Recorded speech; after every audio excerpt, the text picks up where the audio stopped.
जय भारत। मेरा नाम है ज्योति उपाध्याय और मैं आप सबका स्वागत करती हूँ हमारे आज के पॉडकास्ट में on our channel out of the box. मैं आज आपको अपने गेस्ट से मिलाना चाहूँगी।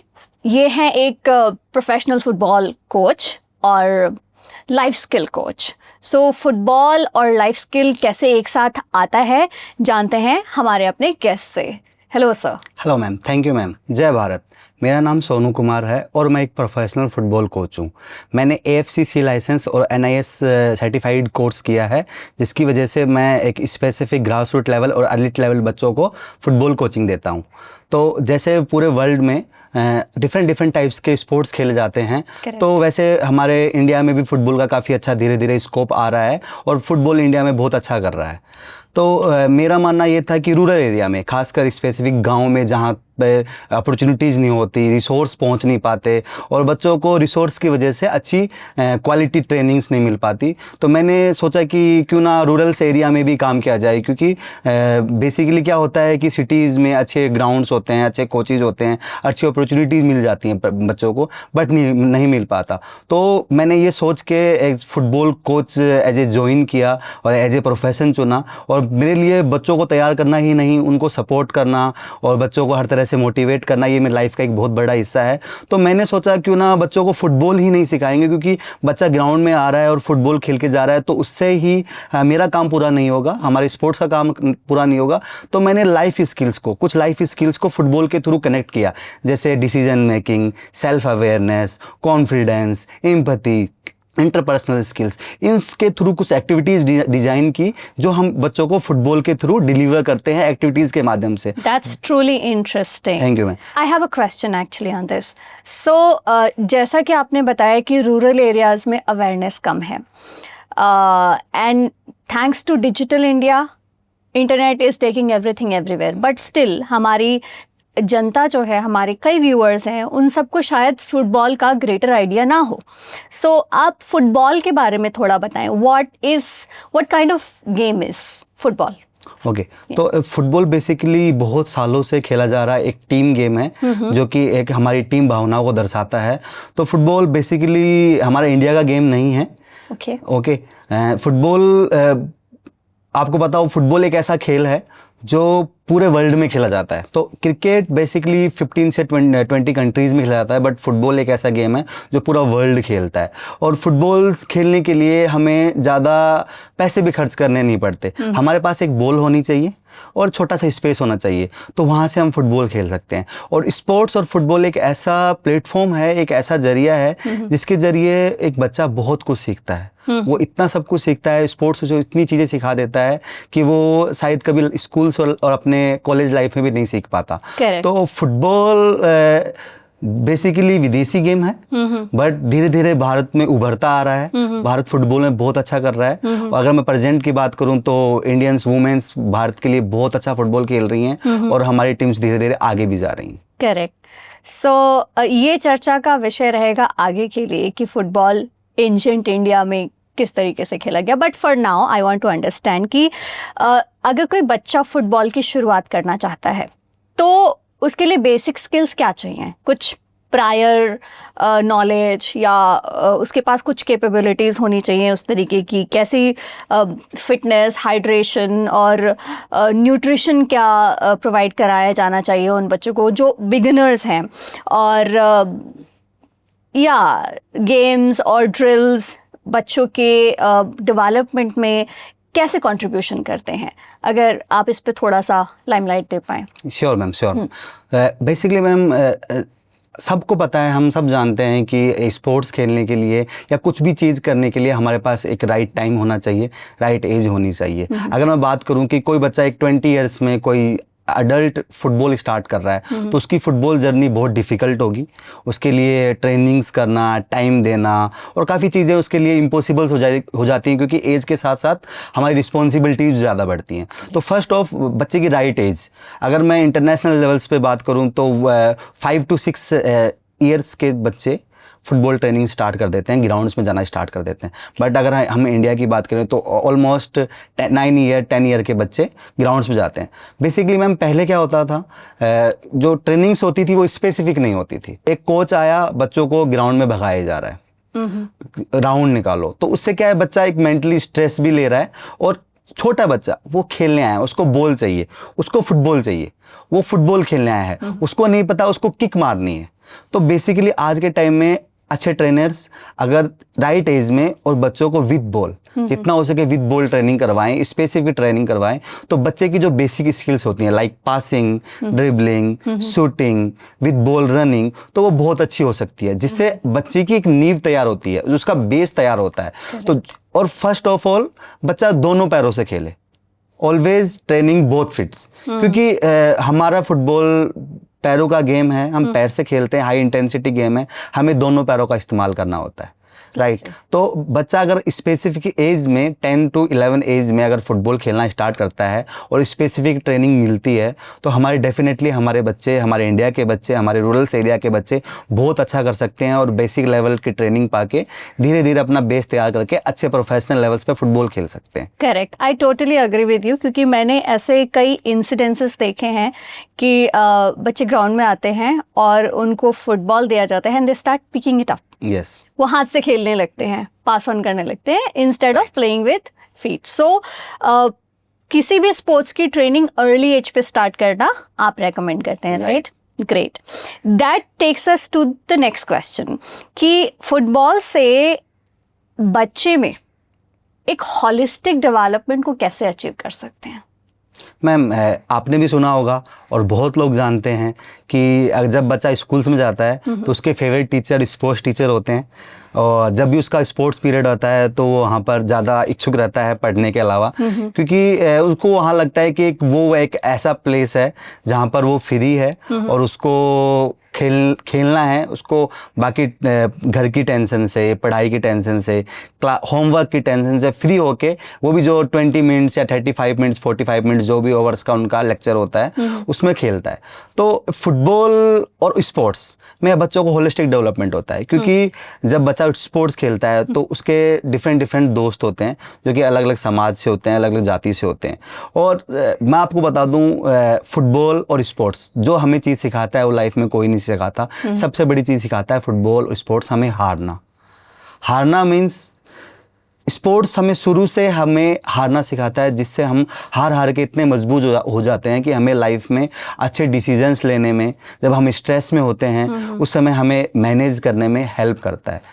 क्योंकि आपने सुना होगा बहुत से स्टडी की अगर मैं बात करूं तो बहुत से जो बच्चे होते हैं वो सुसाइड कर लेते हैं प्रेशर्स में आके, बट आपने बहुत कम सुना होगा कि किसी स्पोर्ट्स मैन ने सुसाइड किया है, क्योंकि वो शुरू से हारता है। क्योंकि जब 2 टीम मैच खेलती है तो एक टीम तो डेफिनेटली हारती है। सेम ऐसे ही जब कभी सिलेक्शंस की बात आती है, बच्चों के ट्रायल सिलेक्शंस की बात आती है, तो कुछ फिक्स बच्चे सिलेक्ट हो पाते हैं। जब कोई बच्चा सेलेक्ट नहीं हो पाता तो उस अपने इमोशंस को कंट्रोल करता है और उस हार से फिर अपना एक दृढ़ संकल्प लेता है कि मुझे नेक्स्ट टाइम सेलेक्ट होना है, और उस हार से वो जीतना सीखता है। सो स्पोर्ट्स बच्चे को फिजिकली ही नहीं मेंटली भी ग्रो करता है, बनाता है। करेक्ट। और एक बार इंसान जब हारना सीख जाता है ना तो वो डेफिनेटली जिंदगी में उस लेवल पे जीतेगा कि उसे भी खुद प्राउड होता है कि मैंने ग्राउंड लेवल से कुछ सीखा है। Correct. क्योंकि हारना बहुत जरूरी है। जीत की वैल्यू भी, जीत की वैल्यू उसे पता चलती है जो हारता है। Correct, I agree. Okay, so क्योंकि हम एजुकेशन, बच्चों और स्पोर्ट्स तीनों की ही बातें कर रहे हैं, तो आप मुझे बताएं कि स्पोर्ट्स और स्टडीज़, मतलब you are a sports person, so क्या आपकी नज़र में स्पोर्ट्स और स्टडीज़ में एक बैलेंस स्ट्राइक करना चाहिए या स्पोर्ट्स ज़्यादा खेलना चाहिए? डेफिनेटली मैम, आज के टाइम में जितना स्पोर्ट्स ज़रूरी है उतनी स्टडी भी ज़रूरी है, क्योंकि कोई भी आप स्पोर्ट्स खेल लो, स्पेसिफिक स्पोर्ट्स खेल लो, अच्छी ट्रेनिंग कर लो, विदाउट स्पोर्ट्स नॉलेज और स्टडी आप उसको एक हाई लेवल पे आउट ऑफ बॉक्स जाके नहीं सोच सकते। क्योंकि आपको कोई भी चीज़ अगर पानी है, हासिल करनी है, तो उसके लिए आपको भूख होनी चाहिए। करेक्ट। तो स्पोर्ट्स में क्या होता है, स्पोर्ट्स में भी स्टडी शामिल होती है, क्योंकि अगर फॉर एग्जांपल स्पोर्ट्स में काफ़ी अपॉर्चुनिटीज़ आती हैं, आप नेशनल्स खेले हो, इंटरनेशनल्स खेले हो, तो उस लेवल पे जब आप पहुंचते हो तो आपके अच्छे इंटरव्यूज़ होते हैं, तो वहाँ पर आपका कम्युनिकेशन स्किल्स बहुत अच्छा होना चाहिए। तो वहाँ पर आप हाईलाइट्स होते हो, और ये चीज़ हमें स्कूल से सीखने को मिलती है। जब आप पढ़ाई कर रहे हो तो स्कूल्स लेवल्स के टूर्नामेंट होते हैं, तो जब आप स्कूल्स में हो, अच्छे पढ़ाई कर रहे हो, तो ये आपको स्कूल्स लेवल्स पे आपके टीचर्स हो गए या प्रिंसिपल्स हो गए या रेकमेंड करते हैं हैं और आप अच्छे लेवल्स पे पहुंचते हो। Right. और यही नहीं, जब आप अच्छी सर्टिफिकेट अचीव कर लेते हो, तो उस सर्टिफिकेट अचीव करने के लिए जब आप स्पोर्ट्स कोटा से वैकेंसीज वगैरह, रिक्वायरमेंट वगैरह के लिए फिलअप करते हो, तो भी आपकी स्टडीज बहुत compulsory even for admission. Yes, right. और सबसे इम्पोर्टेंट मैम ये है कि कोई भी पेरेंट, अगर आपका बच्चा स्पोर्ट्स में अच्छा है तो आप उसे स्टडी में भी अच्छा चाहते हो। सेम बहुत से बच्चे तो मैंने ऐसे देखे हैं, स्टडी करते हैं स्पोर्ट्स खेलने के लिए, क्योंकि पेरेंट्स nice. हाँ, राइट, क्योंकि पेरेंट्स का ये होता है कि पढ़ाई जरूरी है, हाँ. तो बच्चा क्या करता है, बच्चे को खेल जरूरी है, तो पेरेंट्स तभी, राइट, पेरेंट्स तभी अलाउ करते हैं तब उसका बच्चा पढ़ाई में अच्छा हो। तो बच्चा फुटबॉल खेलने के लिए, स्पोर्ट्स खेलने के लिए पढ़ाई करता है। वाओ, पेरेंट्स की स्मार्टनेस और बच्चों की स्मार्टनेस, ठीक है, so that takes them to another level, next level. Nice. I have one more question for you. So sports football, आप बात कर रहे हैं कि स्टडीज़ भी ज़रूरी है और ये अच्छे एडमिशन्स भी दिला सकता है। एडमिशन्स के बाद क्या क्या करियर अपॉर्चुनिटीज़ हैं स्पोर्ट्स में? ओके मैम, स्पोर्ट्स में मैम प्रेजेंट टाइम में अगर देखा जाए तो स्पोर्ट्स में बहुत करियर अपॉर्चुनिटीज़ हैं, बिकॉज ऑफ हमारे जो इंडियन गवर्नमेंट्स हैं और काफ़ी बच्चे, क्योंकि लाइफ में बहुत से बच्चे पढ़ाई के लिए नहीं बने होते, सबका डिफरेंट होता है। Every child is different. Yes, every child different, और every child is different sports, interested different sports. Correct. तो SGFI होता है, गेम्स होते हैं SGFI, schools game federation of India. जो बच्चे स्कूल्स लेवल्स पे खेलते हैं उनके लिए SGFI टूर्नामेंट होते हैं। Okay. तो आफ्टर SGFI 12th तक होता है। अगर आप SGFI टूर्नामेंट खेले हो तो जितनी भी बड़ी यूनिवर्सिटीज़ है, उस यूनिवर्सिटीज़ में आपका स्पोर्ट्स कोटा से अलग से एडमिशन होगा, और वो 100% स्कॉलरशिप पे होता है। अगर मैं दिल्ली यूनिवर्सिटीज़ की बात करूं, तो जहां पर जिन बच्चों को नॉर्थ कैंपस में एडमिशन लेने के लिए 90+ मार्क्स लाने होते हैं, वहीं पे जिन बच्चों के 60+ मार्क्स आए हैं और जिन्होंने अपने स्कूल्स लाइफ में 11th 12th में 9th में SGFI नेशनल लेवल टूर्नामेंट खेले हैं, आउटस्टैंडिंग परफॉर्मेंस है, उन बच्चों को उन्हीं कैंपस में स्पोर्ट्स कोटा के थ्रू एडमिशन मिल जाता है। ये मेरे ख्याल से कुछ नई इन्फॉर्मेशन है जो हमारे व्यूअर्स को मिलेगी। राइट। क्या ये SGFI जो आप बात कर रहे हैं, ये 11th और 12th के बच्चे खेलते हैं? यस, इसमें स्कूल लेवल्स में डिफरेंट एज कैटेगरीज होती है मैम। Under 14, under 17, under 19। अच्छा। जो 11th 12th के बच्चे होते हैं वो मोस्टली अंडर 19 में होते हैं, और 8th 9th के 17 में होते हैं, और उससे जो नीचे क्लासेस के बच्चे होते हैं वो अंडर 14 में होते हैं। ओके, सो एक अंडर 14 का बच्चा जिसने SGFI खेला है, क्या उस टाइम के उसके स्कोर्स को कॉलेज एडमिशन के लिए कंसीडर किया जाएगा? Definitely ma'am. एक्चुअली क्या होता है कि जब कोई बच्चा अंडर 14 में SGFI खेल रहा है, नेशनल खेल रहा है, तो डेफिनेटली वो उस समय या तो 8th या 9th क्लास में होगा। तो अगर उस टाइम उसको नहीं पता होता कि मेरा इस सर्टिफिकेट से एडमिशन होगा, क्योंकि उसको अभी 4 साल और बाकी हैं 12th करने में, और वो धीरे धीरे अंडर 17 में भी खेलने का ट्राई करेगा और अंडर 19 में भी खेलने का ट्राई करेगा। अच्छा, तो डेफिनेट कंसिस्टेंसी बहुत जरूरी है, क्योंकि जब अगर वो सच में वो स्पोर्ट्स खेल रहा है और फुटबॉल के थ्रू उसे करियर बनाना है या फुटबॉल से आगे जाना है, तो वो कंसिस्टेंसी रखेगा और खेलेगा।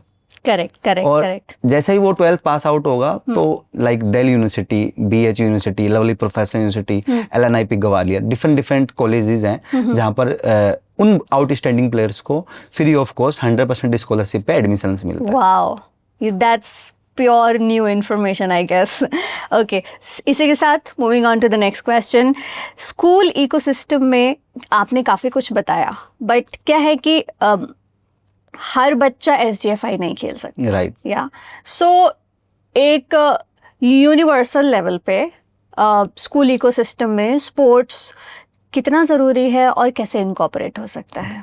मैम, जो हमारे स्पोर्ट्स की या स्टडी की जो नींव होती है वो स्कूल से होती है, क्योंकि जब बच्चा मम्मी की गोद से उतरता है तो सेकंड उसे स्कूल देखने को मिलता है। करेक्ट। कि उसे स्कूल जाना है, क्योंकि हम पेरेंट्स भी ये चाहते हैं कि हमारा बच्चा कुछ नई चीज़ें सीखें और स्कूल जाए। तो स्कूल्स में क्या होता है, ओनली पढ़ाई। तो हर बच्चा उस पढ़ाई को लेके स्ट्रेस में आता है और एक प्रेशर झेलता है। और आज के टाइम में आपने देखा होगा बहुत से स्कूल्स में फिजिकल एजुकेशन टीचर्स रखे जाते हैं, अलग अलग स्पोर्ट्स की एक्टिविटीज़ करवाई जाती हैं, एक्स्ट्रा एक्टिविटीज़ करवाई जाती हैं, जिससे बच्चे का माइंड फ्रेश रहता है। और जैसा कि आपने कहा कि हर बच्चा SGFI नहीं खेल सकता, बट क्या होता है मैम कि डिफरेंट जब स्पोर्ट्स आते हैं हमारे वहाँ पर, तो हर बच्चा पढ़ाई के लिए भी नहीं बना होता। तो जैसे एक क्लास में एक टीचर पढ़ा रहा है, उसको पता है ये सभी इंजीनियर तो नहीं बनेंगे, ये सभी डॉक्टर तो नहीं बनेंगे, बट वो पढ़ाता सबको है। करेक्ट। वो मेहनत सबके लिए करता है। सेम ही स्पोर्ट्स में होता है। जब बच्चे स्कूल्स में जाते हैं, फुटबॉल खेलते हैं, स्पोर्ट्स खेलते हैं, तो फिजिकल एजुकेशन टीचर को भी, फुटबॉल कोच को पता होता है कि मुझे ट्रेनिंग सबको करवानी है, बट फुटबॉलर सब नहीं बनेंगे।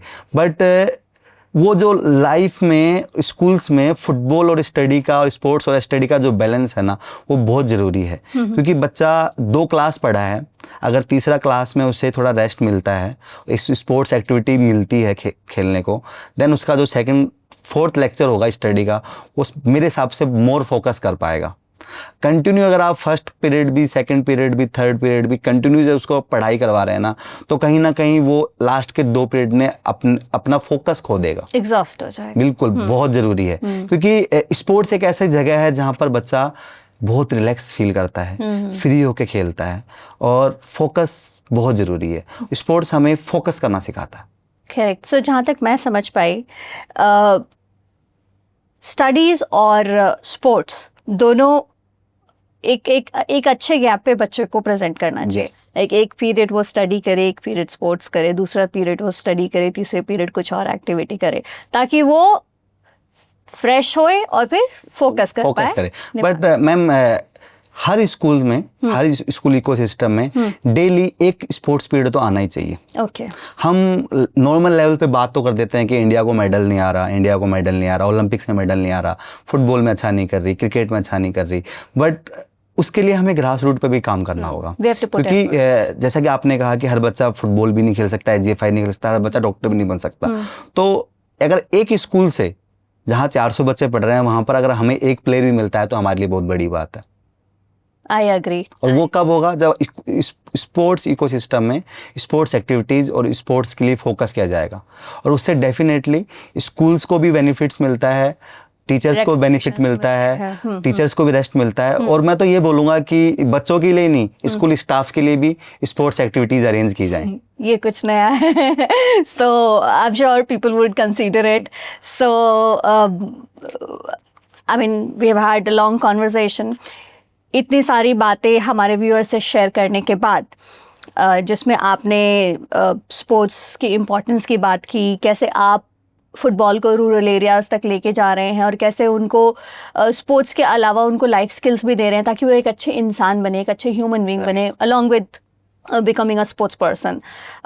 स्कूल में स्पोर्ट्स को कोलैबोरेट कराना, ये आपका फोकस रहेगा। इसके अलावा आप कुछ और मैसेज देना चाहेंगे हमारे व्यूअर्स को? मैम मैसेज मेरा यही है कि जितना हम बच्चों को स्पोर्ट्स के लिए, बहुत से पेरेंट्स ये होते हैं कि बच्चों का ये होता है कि अगर आप स्पोर्ट्स खेल रहे हो तो आपकी पढ़ाई खराब होगी, बट मेरा कहावत भी है ना, कहावत, पढ़ोगे लिखोगे तो बनोगे नवाब, खेलोगे तो बनोगे खराब। राइट या ये पुरानी कहावत है। बट मेरा मानना ये है, और हर एक कोच का जिन्होंने फुटबॉल को टाइम दिया है या स्पोर्ट्स को टाइम दिया है, कभी भी बच्चे की स्टडी स्पोर्ट्स से ख़राब नहीं होती। हाँ। क्योंकि बच्चे की जो नर्चरिंग होती है वो उनके पेरेंट्स करते हैं, उनका स्कूल करता है, उनका कोच करता है, राइट।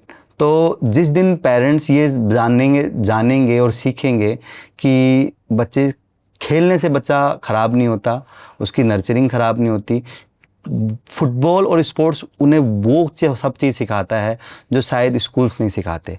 उन्हें लाइफ सिखाता है, उन्हें लाइफ स्किल सिखाता है, अपने आप को मैनेज करना सिखाता है, ट्रैवल करना सिखाता है, और जो ट्रैवल से इंसान सीखता है वो बहुत बाकी चीज़ों से नहीं सीख पाता। तो मेरे व्यूअर्स से और सबसे यही है कि स्पोर्ट्स को भी महत्व दें, और ये मत समझे कि 2 घंटा बच्चा ग्राउंड में जा रहा है या 1.5 घंटा बच्चा ग्राउंड में जा रहा है उससे उसकी पढ़ाई डिस्टर्ब हो रही है, बल्कि अगर आप सोचेंगे ना तो वो उससे उसकी मेंटली हेल्थ और फिजिकली हेल्थ ग्रो हो रही है। करेक्ट। क्योंकि आज के टाइम में आप लोगों ने भी देखा है, कोविड भी आया था, और आज के टाइम में इतनी बीमारियां हैं। अगर एक इंसान स्वस्थ रहता है तो वो एक स्वस्थ चरित्र का निर्माण करता है। वाओ, एक स्वस्थ इंसान स्वस्थ चरित्र का निर्माण करता है। Wow. So that was all from our side for today. अगले पॉडकास्ट में हम फिर से मिलेंगे, तब तक के लिए धन्यवाद। Thank you.